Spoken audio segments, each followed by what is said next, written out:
ततो युद्धपरिश्रान्तं समरे चिन्तया स्थितम् रावणं जाग्रतो दृष्ट्वा युद्धाय समुपस्थितम् दैवतैश्च समागम्य द्रष्टुमभ्यागतो रणम् उपगम्याब्रवीद्रामम् अगस्त्यो भगवान् ऋषिः राम राम महाबाहो शृणु गुह्यं सनातनम् येन सर्वनरीन् वत्स समरे विजयिष्यसि आदित्यहृदयं पुण्यं सर्वशत्रुविनाशनम् जयावहं जपे नित्यम् अक्षय्यं परमं शिवम् सर्वमङ्गलमाङ्गल्यं सर्वपापप्रणाशनम् चिन्ताशोकप्रशमनम् आयुर्वर्धनमुत्तमम्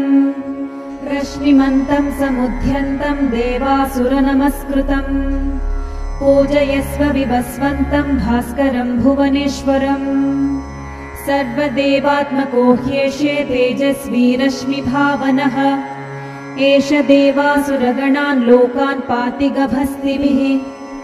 एष ब्रह्मा च विष्णुश्च शिवः स्कन्दः प्रजापतिः महेन्द्रो धनदः कालो यमः सोमो ह्यपाम्पतिः पितरो वसवः साध्या ह्यश्विनौ मरुतो मनुः वायुर्वह्निः प्रजाप्राणः ऋतुकर्ता प्रभाकरः आदित्यः सविता सूर्यः खगः पूषा गभस्तिमान् सुवर्णसदृशो भानुः हिरण्यरेता दिवाकरः हरिदश्वः सहस्रार्चिः सप्त सप्तिर्मरीचिमान् तिमिरोन्मथनः शम्भुः त्वष्टा मार्ताण्डकोऽंशुमान् हिरण्यगर्भः शिशिरः तपनो भास्करो रविः अग्निगर्भोदितेः पुत्रः शङ्खः शिशिरनाशनः व्योमनाथस्तमो भेदी रुद्यजुः सामपारगः घनावृष्टिरपां मित्रो विन्ध्यावीथीप्लवङ्गमः आतपी मण्डली मृत्युः पिङ्गलः सर्वतापनः कविर्विश्वो महातेजा रक्तः सर्वभवोद्भवः नक्षत्रग्रहताराणामधिपो विश्वभावनः तेजसामपि तेजस्वी द्वादशात्मन्नमोऽस्तु ते नमः पूर्वाय गिरये पश्चिमायाद्रये नमः ज्योतिर्गणानां पतये दिनाधिपतये नमः जयाय जयभद्राय हर्यश्वाय नमो नमः नमो नमः सहस्रांशो आदित्याय नमो नमः नम उग्राय वीराय सारंगाय नमो नमः नमः पद्मप्रबोधाय मार्ताण्डाय नमो नमः ब्रह्मेशानाच्युतेशाय सूर्यायादित्यवर्चसे भास्वते सर्वभक्षाय रौद्राय वपुषे नमः तमोघ्नाय हिमघ्नाय शत्रुघ्नाय मितात्मने कृतघ्नघ्नाय देवाय ज्योतिषां पतये नमः तप्तचामीकराभाय वह्नये विश्वकर्मणे नमस्तमोभिनिघ्नाय रुचये लोकसाक्षिणे नाशयत्येष वैभूतं तदेव सृजति प्रभुः पायत्येष तपत्येष वश्यत्येष गभस्तिभिः एष सुप्तेषु जागर्ति भूतेषु परिनिष्ठितः